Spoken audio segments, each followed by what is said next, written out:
Ben and I affirm contention one is punishing generosity. According to Goldwyn of the Atlantic Council, in 2005, Venezuela created Petrocaribe, a program which supplied 18 Latin American nations with cheap oil to meet half the energy needs. Sanctions of UCV finds that Petrocaribe governments used the savings they got from cheaper fuel, which represented 10 to 20% of their budgets, to finance 750 social programs. The FAO reports that these programs cut malnutrition in half, created 180,000 jobs, and increased food availability by 17% across the region. Toll of the University of Amsterdam concurs, finding that overall, the Petrocaribe program boosted the GDP per capita of participant nations by 11%. Unfortunately, Rawls of the ICG finds that U.S. sanctions have undermined the program, as they prohibit banks from routing payments to Venezuela's government, preventing Latin American nations from buying its oil. The ACA quantifies this effect, finding that American sanctions reduced the program by 97%. As a result, Rawls finds that now, as Petrocaribe nations pay more for oil, they've had to gut social programs, leading to a 50% increase in malnutrition in countries like Haiti. Contention 2 is cutting the lifeline. U.S. sanctions target Venezuelan oil production in two ways. First, according to Rodriguez of Harvard, in 2017, the U.S. imposed financial sanctions, which prevent U.S. banks from lending to Venezuelan state-owned entities, including its national oil company, Petróleos. The Washington Post finds that this ban caused oil production to fall 25%, 3 times faster than ever before. Second, according to Morgenstern of Petersburg University, in 2019, the U.S. imposed an oil embargo on Venezuela, which crippled its revenue since it shipped over half its oil to the U.S. The U.S. also threatened to sanction any actor that continued to conduct business with Petróleos. So even when Venezuela turned to sell to other countries, it was only able to recoup 13% of the revenue it had lost. For this reason, Rodriguez finds that the embargo cost Venezuela $17 billion, a decline in oil revenue of 67%. Problematically, Morgenstern writes that oil accounts for 98% of Venezuela's export revenue and is the main way that its government acquires the U.S. dollars it needs to purchase goods on the global market. Indeed, Rodriguez writes that Venezuela uses its dollar reserves to buy food and medicine that it then distributes to citizens. It also uses dollars to subsidize private companies so that they can buy necessities abroad and then sell them within Venezuela. As such, Dale of the Washington Post quantifies that revenue earned from oil is the source of 95% of all dollars used to import food and medicine. However, sanctions have cut off this lifeline, as the Wall Street Journal finds that they have cost Venezuela over half its reserve dollars, forcing it to cut total imports by 44%. This plunge in imports harms Venezuelans in two ways. First is collapsing healthcare. According to Zackerson of UChicago, Venezuela's healthcare system is mainly funded by oil money, as the government distributes 230 million doses of medicine to public hospitals annually. Yet, S&P reports that as sanctions decimate oil revenue, Venezuela has seen a 98% drop in medicine imports. The result has been a health crisis, as HRW quantifies that 85% of medicines face shortages, up from 60% before sanctions, with the UN reporting 300,000 Venezuelans are at risk of death due to these shortages. Second is empty stomachs. Prior to sanctions, the monthly review reports that the government was successfully combating hunger, as it sent 8 out of every 10 Venezuelans weekly food packages. However, this effort recently ended as sanctions forced the government to cut food imports by 71%. The result is widespread starvation, with the Financial Times reporting that malnutrition rose from 6 to 21% after the U.S. imposed its oil embargo. Hunger is now claiming many lives, with Reuters reporting that malnutrition will kill 280,000 children annually if food imports are not restored to pre-sanction levels. Additionally, the WHO reports that 1/3 of children are now stunted, a condition that limits brain development and increases long-run health problems. For these reasons, stunting makes it 33% less likely for one to escape poverty, with the WHO estimating that stunting will cost Venezuela $481 billion in long-term economic damage if unsolved. Fortunately, lifting sanctions now could reverse these harms, as the CSIS quantifies that oil production would double, foreign reserves would grow by $28 billion, and Venezuela could import the food and medicine it so sorely needs once again. Thus, we affirm. Can we see a lot of evidence? Yeah, just which ones? Sorry. Can I see the Financial Times rose from 6 to 21%? Yeah, wait, let me just show you one by one. Yeah, I'll show you that that one one first. What do we see? Financial Times.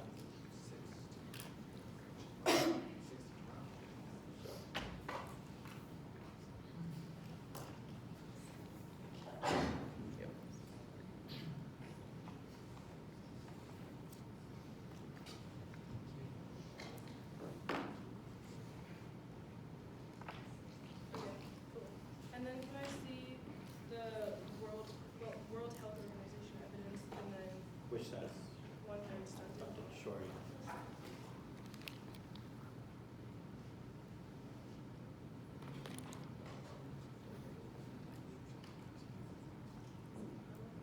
First, let me show you the one, please. Yeah, sorry.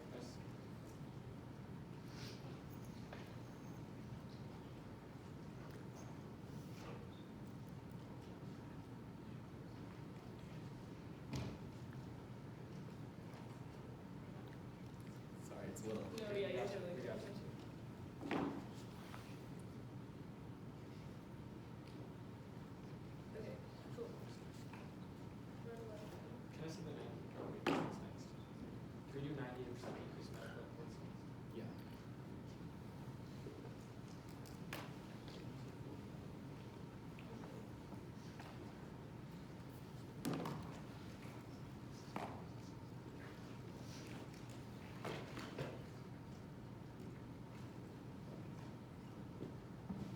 Yeah.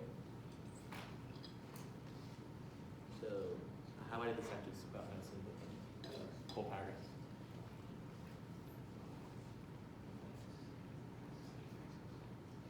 What year is this? 2019. It's, this is published on.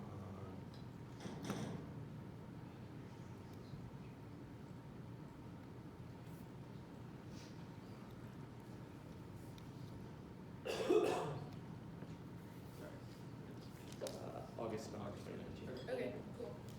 That's 18 seconds.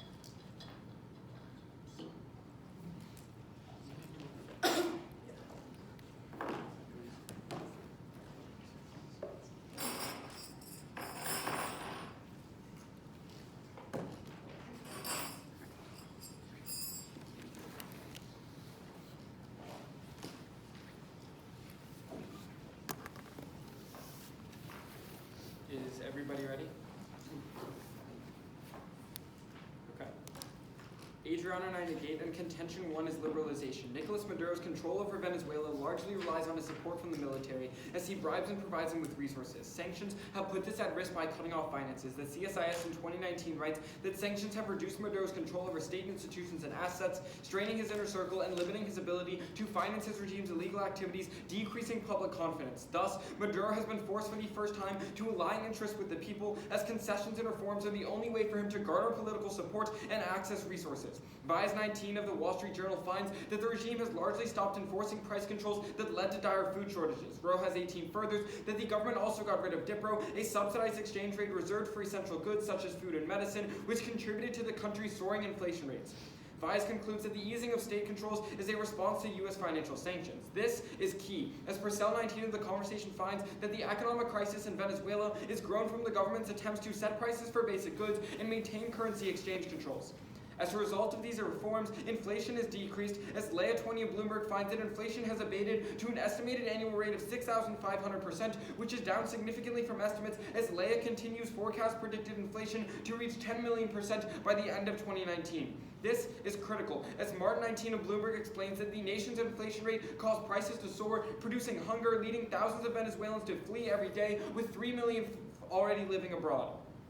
Contention 2 is aid. Maduro used to block aid into Venezuela. Lee 19 explains that after blocking aid, officials were hit with more intense targeted sanctions. The increasing severity of sanctions forced Maduro to let in aid, as the New York Times 19 finds that after years of denying a crisis and blocking aid, Maduro allowed the Red Cross to send in medical equipment, marking the beginning of a large-scale relief campaign sent to help 650,000 Venezuelans.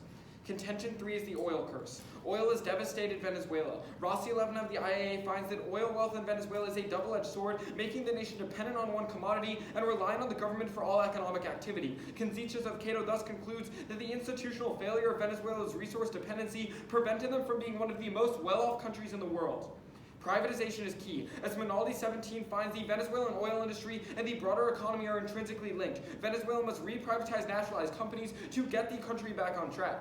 Fortunately, sanctions have facilitated this shift, as our Mario 19 explains that new measures on sanctions do not include Venezuela's private sector. Cohen 19 finds that for the first time ever, Venezuela's government and opposition have discussed allowing private companies and joint ventures with state oil company PDVSA. In the short term, oil privatization kickstarts the Venezuelan economy. As Atlas 19 writes that by allowing private companies to participate in the oil industry again, the sector will become more efficient and lucrative, driving broader economic freedom.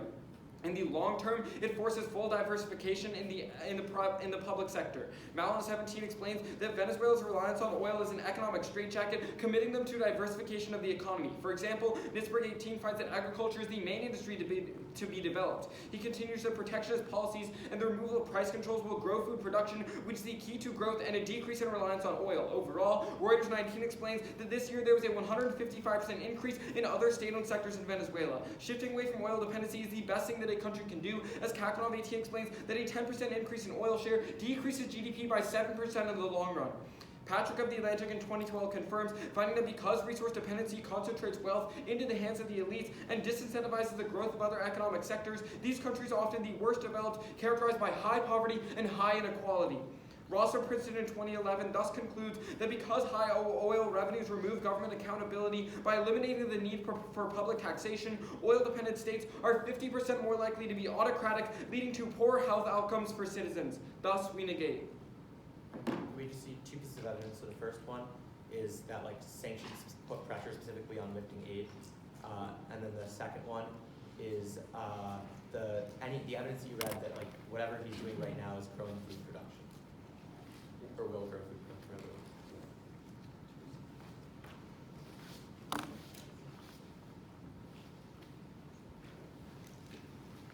Starting about now.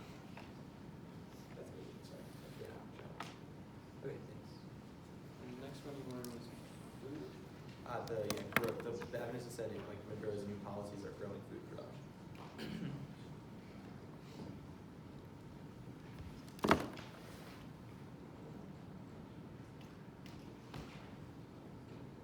So, do you want to see the number or that they're going to invest in?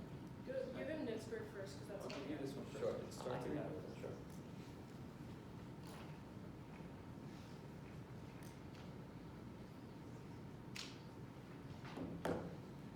What's the date on this? 2017. 2018. Okay. Oh, wait, that's 2020. Oh, no, it's 2018, 2018. 2018. I got it.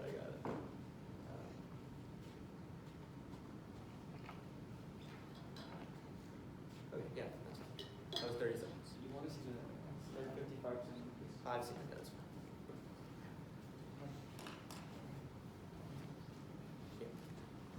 Alright, ready for cross? Yeah, sorry, I'll come stand with you.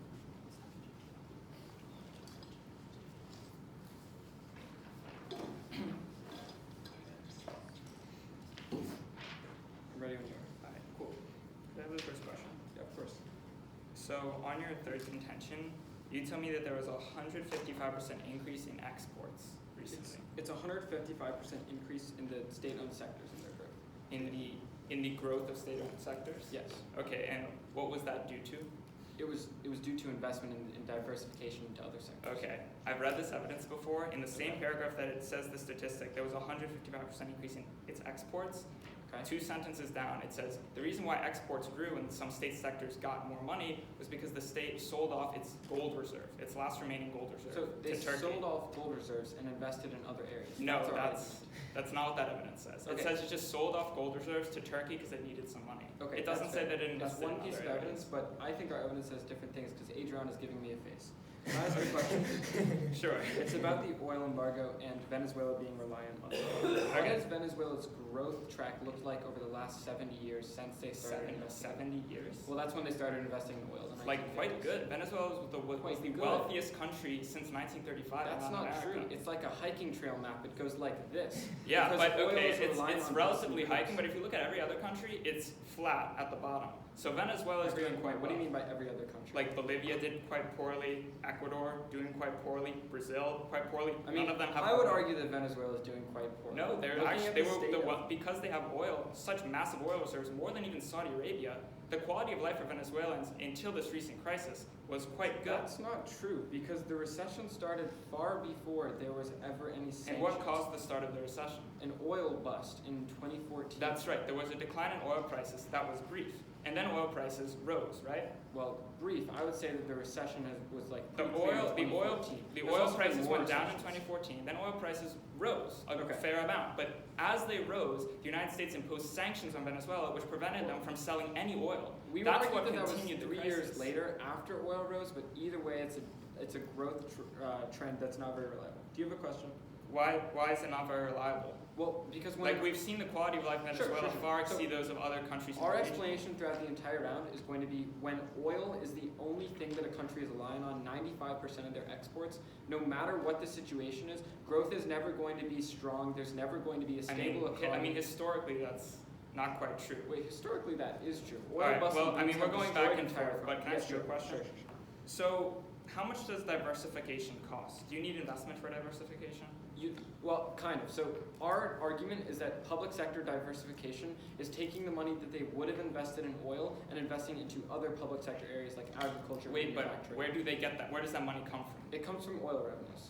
Right. So, So, like, the you're same saying they reserves- got a lot of money from oil. Then instead of investing in oil, which is what gave them the money, they're going to invest in other areas. Because they can't invest in oil because right now sanctions provide an economic. But right now strain. they don't have any money. We cut their foreign reserve in half. That's They it. have half as much money right They now have because as they can't much sell money. oil. That's billions of dollars to invest in that. No, it's not. It's the right. They spent $16 billion on importing food and medicine. Okay. We cut them off from $17 billion. That's an enormous amount of money. They don't have. Frankly, any. I'm not very good at keeping track of all these numbers, but I just realized we're 20 seconds over, so we'll talk about it in rebuttal.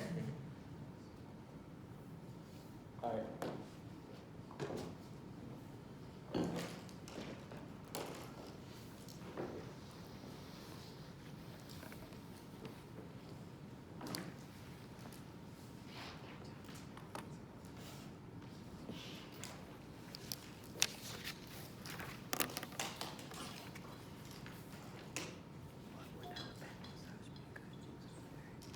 Okay.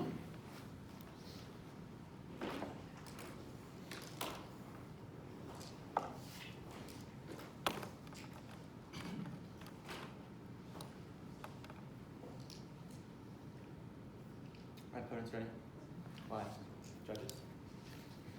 Start on their first contention. Two pieces of weighing. The first is on urgency. They are trying to say in the long run they can improve Venezuela's economy, but we tell you that the effects of malnourishment compound because when people are stunted now and we don't solve that stunting, it causes long-term growth problems that will cost Venezuela's economy $480 billion in the long run. That prevents the type of growth that they're talking about. The second thing is that they have to prove that things are actually getting better in their world. We tell you, according to the IMF, that the GDP of Venezuela is projected to decline by 20% in 2020. 5 million more refugees are projected to flee, and oil revenues are projected to decline by an additional 50%. That means that even if there are better rules in the economy, if there's a fewer supply of food and medicine, that means people are still not going to be better off. And the way that they get this food and medicine is with oil revenues. Then go to their first point about liberalization. They talk about a couple of reforms that Maduro is doing. The first is on price controls. We tell you that price controls being lifted wasn't good. As PBS says, 93% of people cannot afford the prices of these food without price controls. We tell you that previously the government was able to subsidize food so that the producers could still make a profit despite price controls. In fact, the IMF tells you 80% of all food was subsidized before sanctions. But now the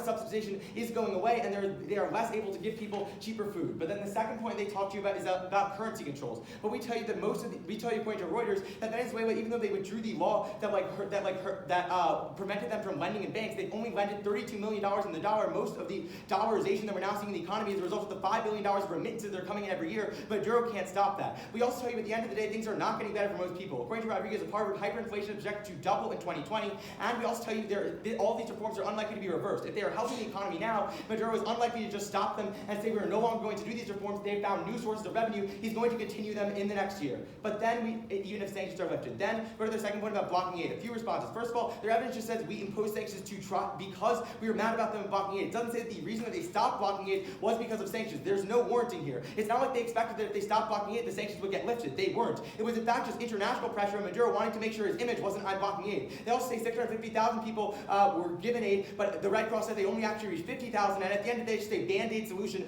80% of people were getting food from the government. Now like 50,000 people are getting food from aid. That's not enough. Then go to their third point about oil.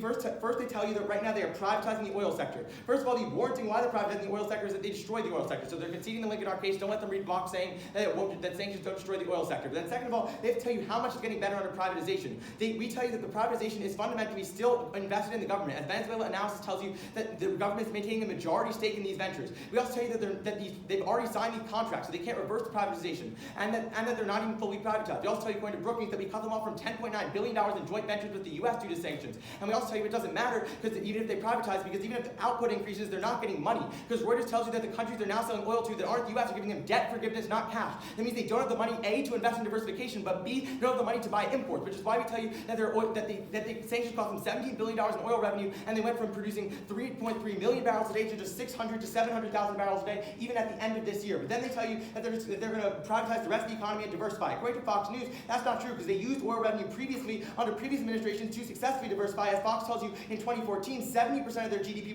was in the private sector. Now it's just 25%. But then we also tell you that according to Brookings Institute, that they're still getting 98% of their revenue from the oil sector. They just say there was a 155% increase in these other exports, but that was due specifically in their card due to them selling off gold exports, not due to investing in agriculture. But then second of all, according to the Brookings Institute, they need oil revenue to diversify. In 2010, only 48% of their revenue is coming from gold, is coming from oil because they were able to diversify. Now it's 98%. And in 2013, they were able to increase non-oil exports by 75% simply because they were being able to use the money from these oil revenues. That's important because we tell you the internal link to being able to diversify is having foreign reserves. When we cut those foreign reserves in half, they're not able to. They also can't receive as much investment. As the New York Times tells you again, we cut them off from $10.9 billion in joint ventures from the U.S. And then they say it causes corruption. We tell you it's about coercion versus co-option. When he was able to have the oil revenue, he gave 80% of people food, he cut hunger in half. Now he's using more coercive methods. The corruption doesn't end. Thus we urge you to affirm. Can I see that diversification was happening and then oil revenue was only 10% of their income and like 20 something? 48%. But yeah,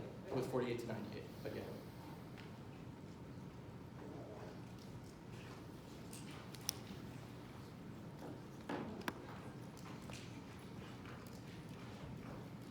And we're gonna start running over. Okay, so this evidence is from 2013. And so it's about diversity. I can hold it and I will look at it. Sure. We're running over.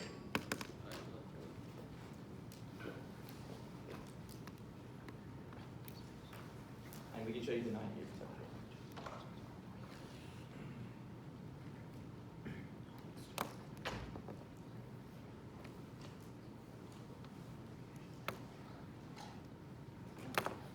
Okay. I'll look at the 98. Sure.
Okay, sorry, it's 96%. Exactly. Oh, wait.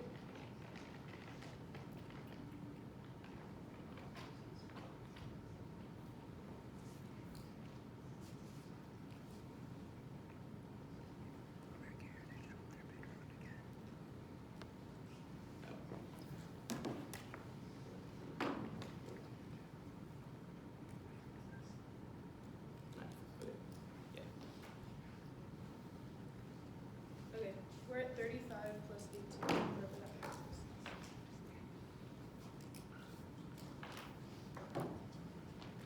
Okay.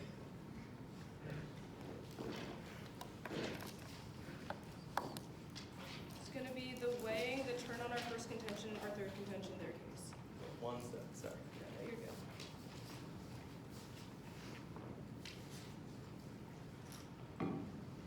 Yeah, you're good. Are we good? Judges?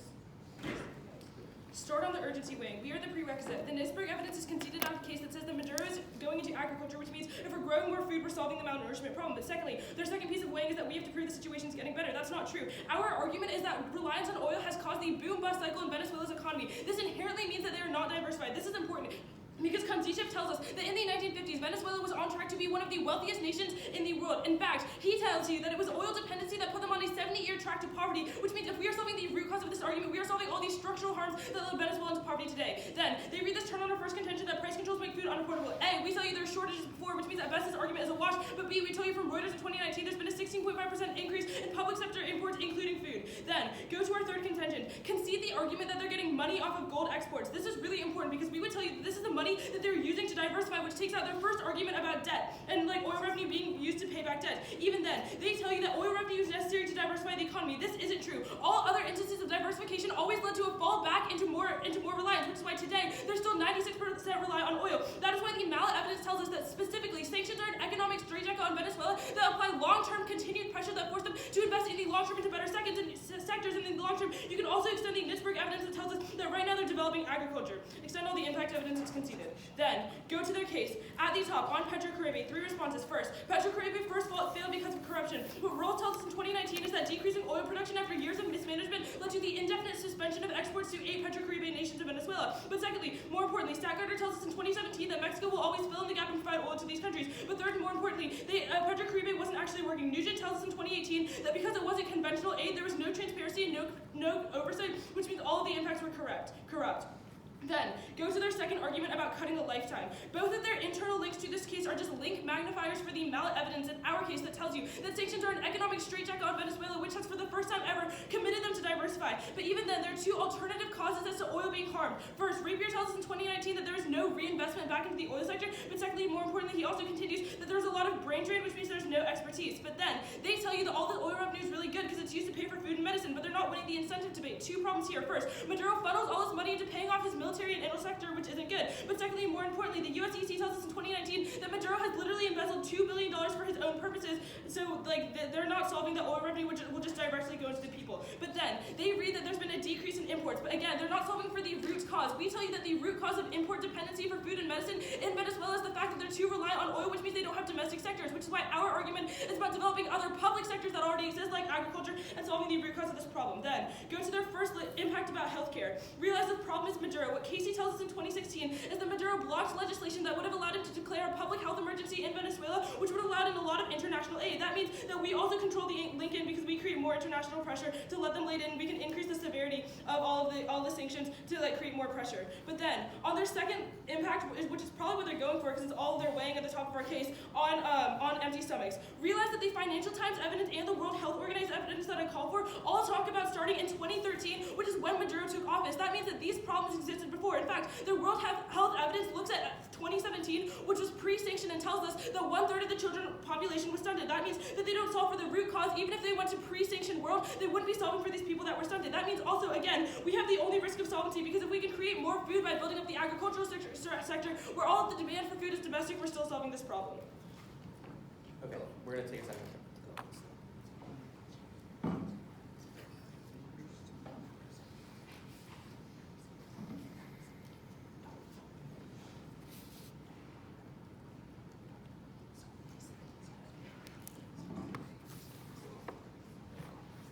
Okay, we're done. Okay, we have 2 minutes and 14 seconds left.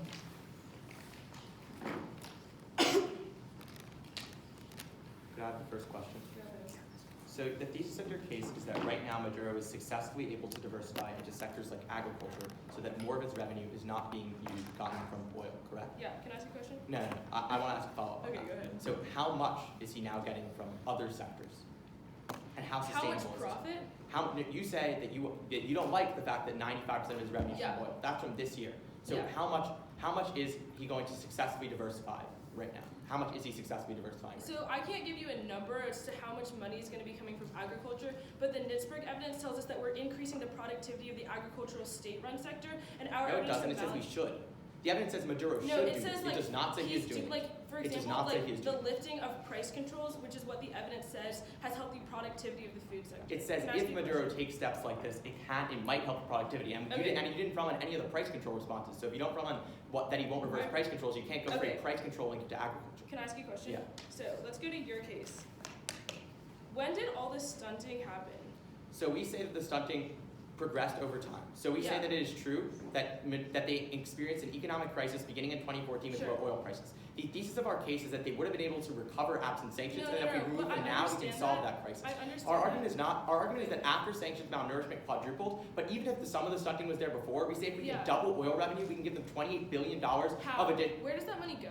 Where does that money go? Well, 90% of it goes to social spending. That was in our case and unresponded to. Could I ask you a question? Yeah, go ahead. So you say that the way that they're able to currently, invest in diversification is through selling off gold, correct? Yeah, we're just How much? swapping it, like. Sure. So, but how much gold do they have left? Because what I read was that they were selling off the last of their gold reserves, and they weren't able to sell off very they have much more. $10 billion in federal reserves and like 155% increase in the money they were making. Right, because they sold off the last of their reserves. But Yeah, you're talking about so, listen, sustained wait, pressure. let So me- where is the let me more res- money Can coming I from? respond? So our argument is that they make money off of something and they reinvest it into productive sectors where the demand is all domestic, so they're always making money back. The reason oil as a public sector is uniquely bad is because all of the trade I is get it, but international. what we were talking So about. since the demand is Yeah. constant, But what steady, your and partner is setting domestic, crossfire is agriculture that the will always make primary money way back. that the government gets revenue to diversify is through oil revenue.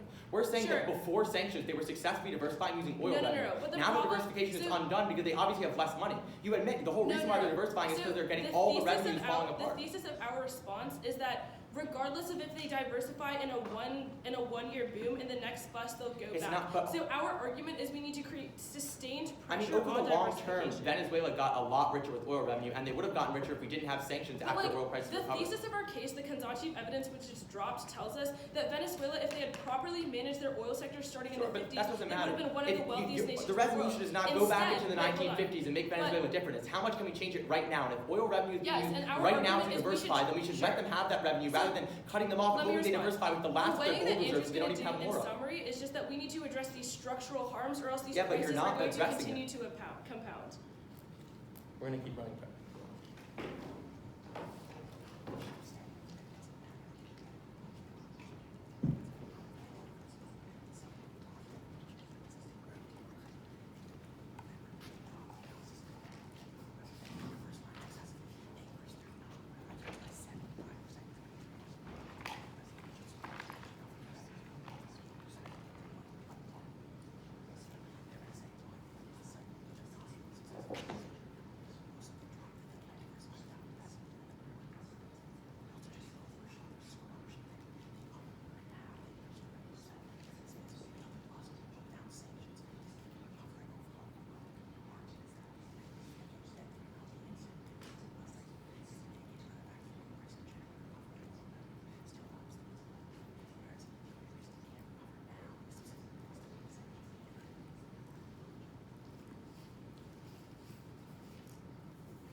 Okay, we're ready.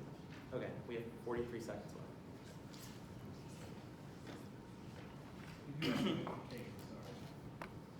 We, We wouldn't return this, I think, once they get some water. oh, okay. So everyone's, One more relax, time. no thinking, Sorry. meditate, No, thank you. stand by. Honestly, though.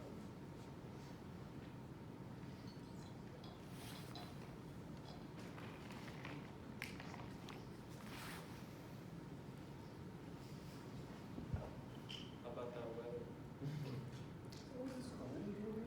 I didn't know it got cold though. This is the south. It's been really cold in the mornings. I'm not vibing.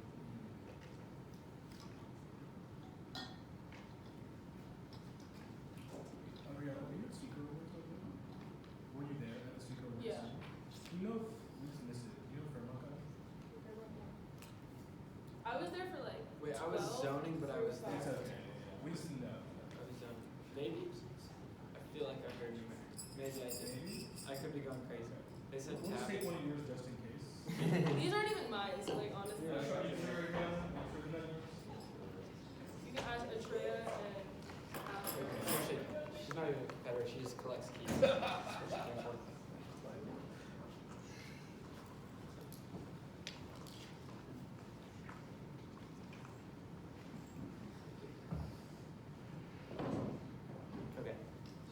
run one more thing.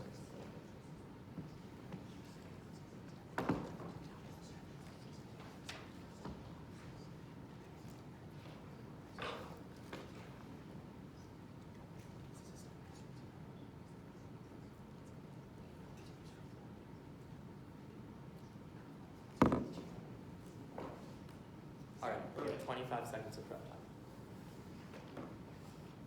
Actually, let's take another second.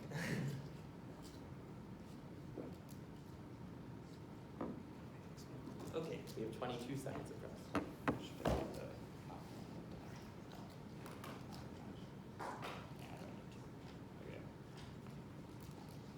Okay. Okay.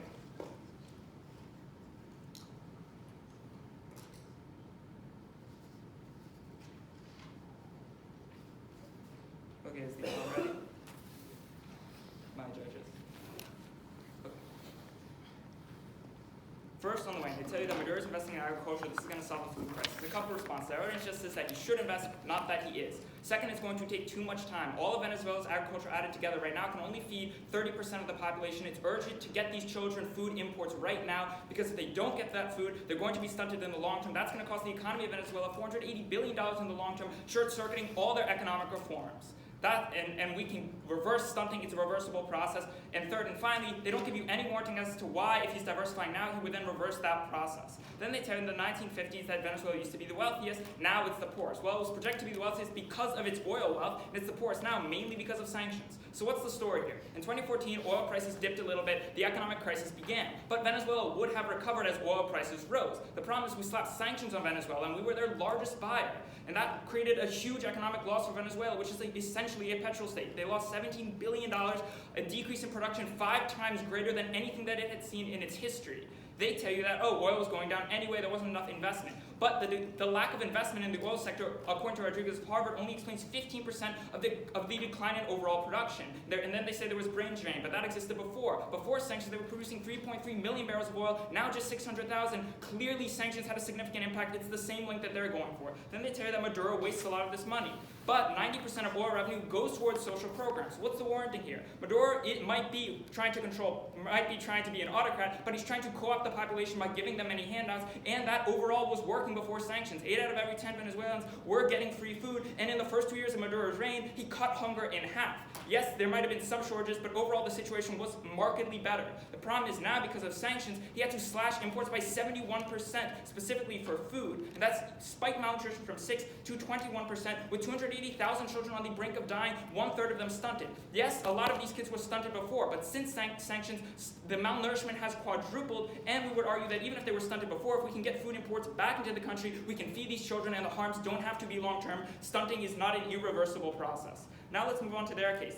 The crux of their case is that right now, Venezuela is going to be diversifying. But their only evidence on this question is that Venezuela used its last remaining gold reserve to get some money from Turkey. That's not a sustainable diversification strategy, and insofar as sanctions have cut off half of their overall reserve dollars, that means they can't adequately diversify their economy. They were diversifying much better prior to sanctions, when they had much more money from oil revenue. In fact, back prior to sanctions, we saw 70% of their GDP in the private sector because the government was subsidizing private businesses in an effort to diversify. Now, after sanctions, only 20% of GDP is in the private sector because the government is no longer subsidizing these kinds of private ventures. It's trying to hoard the money because now, instead of co-opting the population, Maduro has become more of an autocrat, and he's coercing the population, holding onto power in any way that he possibly can. And the final turn that they never respond to is that you need investment for this kind of diversification, and sanctions cut off $10.9 billion worth of investment into Venezuela by preventing banks and other financial institutions from loaning to the government and helping to diversify the economy. For these reasons, please affirm. We have 2 minutes and 7 seconds. We're going to start running that now.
revenue goes to social programs. Yeah.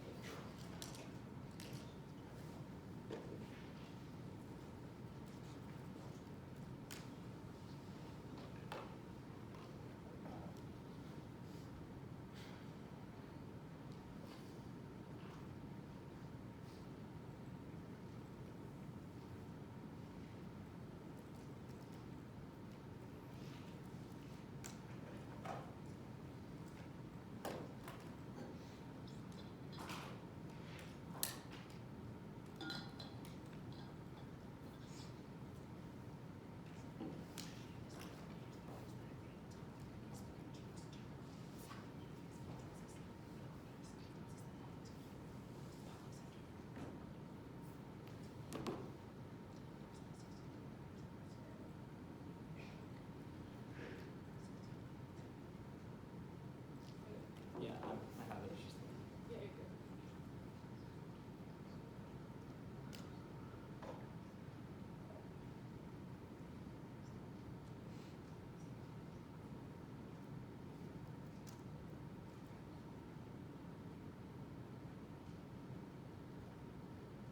FONDEN is their development.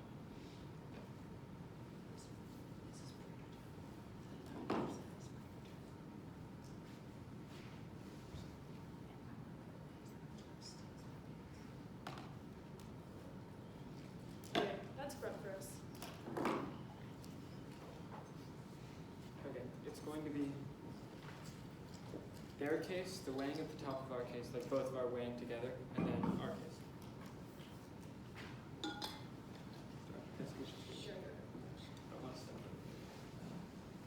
Okay. Is everybody ready? Good to go. Starting on their seat. The first issue is that Maduro embezzles money. The issue with their evidence where they talk about 90% going to welfare and going to food programs is that the 90% comes from pre-Maduro. This is a different situation. We would argue that Maduro specifically is embezzling money. If he's already embezzled $2 billion, he would embezzle more. That being said, they try to say that 90% goes to the impoverished. Even if you believe this evidence, there's two responses. The first is that embezzlement obviously isn't going to be in the government spreadsheet, it's undercover. But second of all, the goal is to get off of the lifeline of food. Our argument is that 8 out of 10 people shouldn't have to be on free food. There should be jobs and there should be agricultural growth so that that doesn't have to occur. That being said, there's still a few things to know when you talk about their impact. The first is the Reuters terminal defense. This was actually started on our case, but you can apply it to their case because the public sector is increasing with food, 16.5% increase in imports of food. What that means is that there is food increasing over time. But even if you want to talk about their impacts, this is when you should consider their evidence. All of their evidence is very, very sketchy. For example, the Financial Times and the World Health Organization all come from 2013, all come from pre-sanctions. None of their evidence is very recent. And even then, we would argue that before sanctions, 33% were stunted. You should at very least have a low probability of this impact.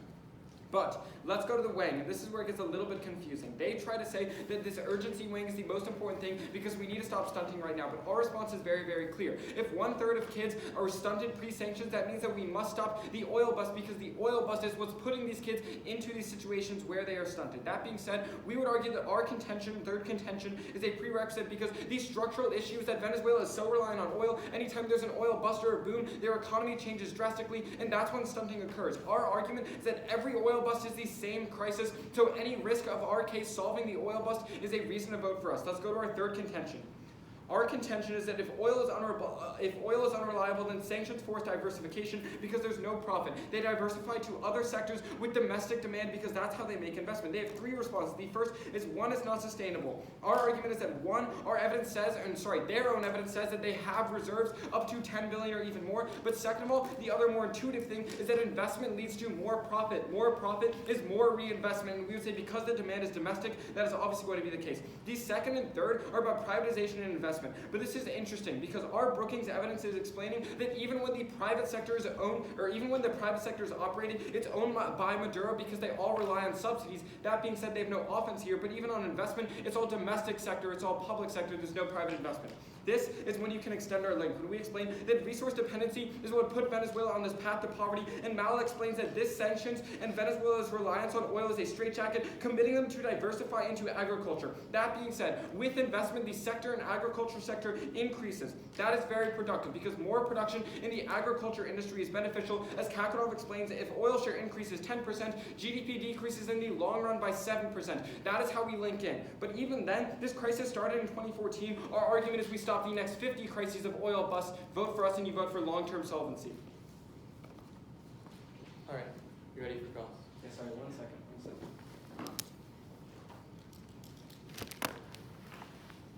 Yeah, good deal. Sure. So could we have the first question? Yeah. So you talk about like there being a sustainable cycle where they sell off, where they make profit and then they reinvest, they make profit and they reinvest. Right? Yeah. So what happens when they run out of gold? No, our argument is that if they have an initial investment into gold, the agricultural sector will sustain itself because all the So demand how much and have they invested in production- agriculture? Because the only evidence you have, and as we said in summary, is that they should invest in Our agriculture. argument is that it takes the initial investment. So how much did they invest in agriculture? Like, we can pull up the dollar amount right now, but the You argument can't, because should... your evidence just says they should invest in agriculture. Okay, do you understand our argument though when we talk about like it doesn't Also, matter our if it's argument 5 is like billion or 7 billion. inherently scalar. Like the amount of evidence that Andrew extends tells Now us that's that not sanctions happening. themselves are an economic straitjacket that force diversification. Yes, but we say, Can I ask you a but question the real two quick? important things is that they were diversifying pre-sanctions, and absent sanctions, they would have been able to have a diversified That wasn't economy. summary. And that was, Elias read that it went from 70% private to 25% private, and Oh yeah, okay. and that's because they were being able to, Yeah. because they were diversifying We're talking pre-sanctions. about That was also dropped in your yeah, summary, but you can ask a question. Yeah, so if 1/3 of kids were stunted because of the oil bust in 2013, what happens in the next oil bust? Sure, so our argument is that as oil prices recovered, they would have been able to invest, they would have been Sure, able to but then- recover, and people would have gotten food, and then they wouldn't, and they would have, we would have been able to Also, the reverse the 2014 oil consequences. bust was particularly bad, No, right? but This has not happened in But Venezuela there's also been before like that. 6 since Yeah. 1950. I know, but Yeah. in those cases, we did not see the kind of economic And situation like- now because oil But prices you dipped don't to read a- $40. And like since the Hold on. nationalization of oil, like the extreme poverty Let me has been reduced to like respond to this really 75% quick. of Let me the respond to what Elias just said. What? You don't read a warrant as to why the 2014 oil bust was worse than any other It was oil worse bust because that's oil happened. prices got Okay, to this is $40. not very I'm not going to read that in Final Yeah. Focus. What we are going to read is that even if there are busts, Venezuela is without sanctions, they would have been able to recover. They would have been able to invest in Yes, food but because 80% of people were getting our food, argument- and people would, and the stunting would have been reversed. We say that if you end Can I- sanctions, you can can we get, double like, oil 4 production. words in? That you can unstunt. Yeah. Thank you. Our argument is that they shouldn't have to recover every 10 years. Yeah. There should be diversification. Sure, but what we say is that over the long run, they Can we were please ask a diversifying. They question? reduced the sector from they reduced Can we ask a yeah, question? they increased the private sector. Yeah. The Oh, question is about Yeah. your investment. It's about investment in summary. Yeah. You explained that they need investment for the public sector. All They right. need investment. It's that The they need. public sector needs money to invest in the Yeah, the argument is that like the U.S. was giving Isn't that Venezuela's like government private $10.9 billion in credit, which went to joint ventures that included investing in the private sector. Our argument is that if you cut them off from new sources of credit that they're using to invest in the private sector specifically, they're less able to That's diversify. fine. Yeah. Next question. Sure.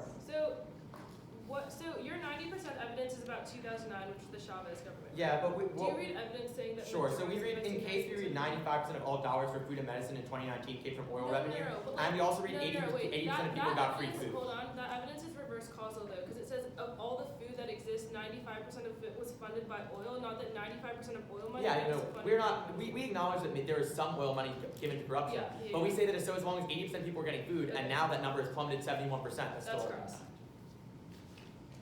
We're gonna run the rest of our prep.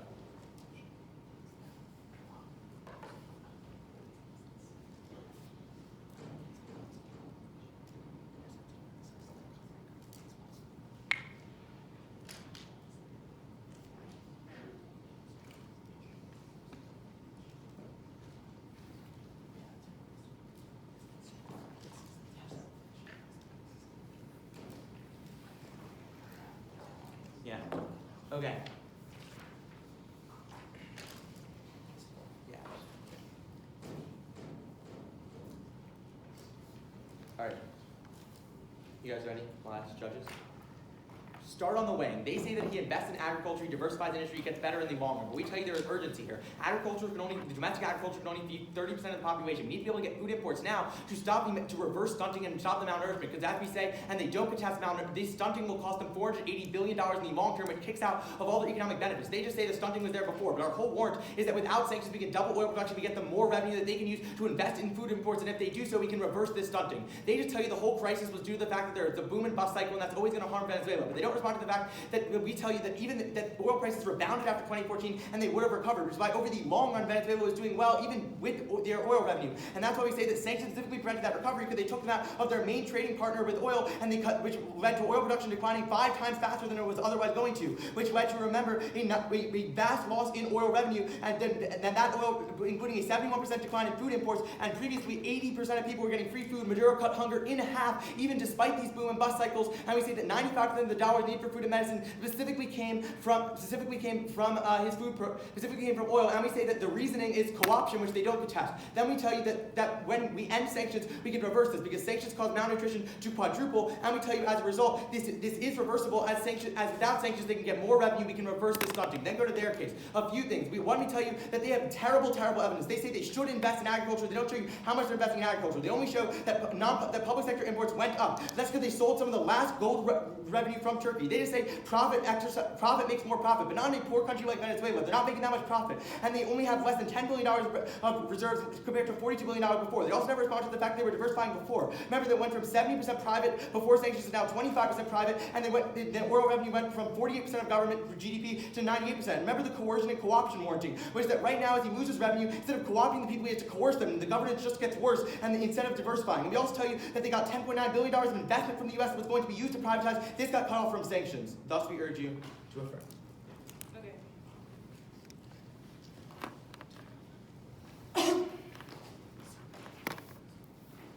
Okay, it's going to start on their case weighing our case. Is everybody good? Everyone? The Reuters evidence is conceded in final focus that tells us that in 2019, public sector imports, including food, increased by 16.5%.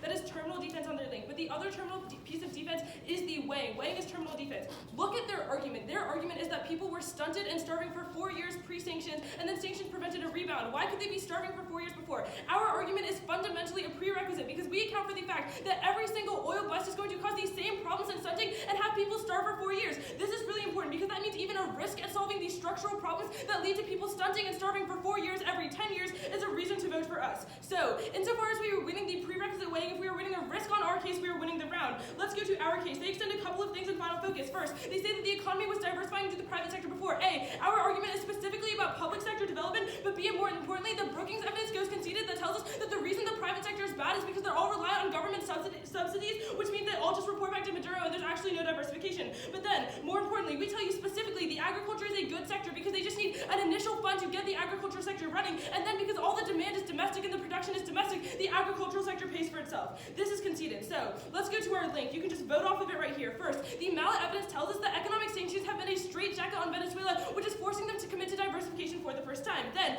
NISBERG tells us the agriculture is the sector to be developed, which is why they're trying to increase productivity in this sector. Overall, all of the impact evidence is also conceded. For example, Kakanoff tells us that a 10% increase in oil share decreases GDP by 7%, which is the best long-term solvency. But moreover, we tell you that any diversification at all stops the boom and bust cycle in the Venezuelan economy that is literally the root cause of everybody starving everybody 10 years and all of the stunting that is happening. This weighing doesn't get responded to, so that ends the round.